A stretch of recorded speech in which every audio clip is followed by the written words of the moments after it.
এই কন্টেন্টে পুরো বাংলাদেশে কন্টেন্ট ক্রিয়েটর চ্যালেঞ্জ করে দিচ্ছি। একজন খুদে কন্টেন্ট ক্রিয়েটর যে দুনিয়ার আলো থাকা সত্ত্বেও তার চোখের আলো নিভে যাচ্ছে, তার পাশে দাঁড়াও, একজন সাহস নিয়ে বলো বাংলাদেশে যে কোনো একজন কন্টেন্ট ক্রিয়েটর, দেখি তোমার ফ্যান বেস কত স্ট্রং।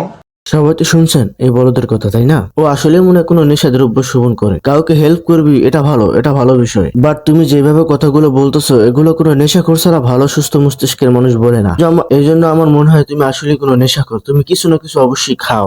ভাই আমার কথা হলো, তুই সাহায্য করবি ভালো কথা, তুই অন্য সবাইদেরকে কেন চ্যালেঞ্জ করবি? আরো তো ইউটিউবার আছে, তারাও তো অনেক সাহায্য সহযোগিতা করে। তোর থেকে ভালো ভালো মানবতা ফেরিওয়ালা আছে, যেমন ফ্রি মোশন বা ফিরোজ হাসান। এরা কত মানুষকে সাহায্য সহযোগিতা করে। এরা কি কাউকে চ্যালেঞ্জ করে দেয়? তোর মতো ওই গাঁজাখোরের বাচ্চা। হ্যাঁ তুই সবার কাছে সাহায্য চাইতেই পারো, স্বাভাবিক, কিন্তু চ্যালেঞ্জ করে যাচ্ছিস কেন? হ্যাঁ তোর টাকা আছে কটা, এই কারণে? বেশি টাকা হয়ে গেছে, কথা আছে না, পিপিলিকা পাকা গজায় মরিবার তরে। তোর তো এই অবস্থা হয়ে গেছে রে বেড়া, নিজেকে কন্ট্রোল কর। তোর চ্যাট হুট করে বড় লোক হয়ে গেছে, এখন টাকা কি করবে নিজেও কইতে পারে না।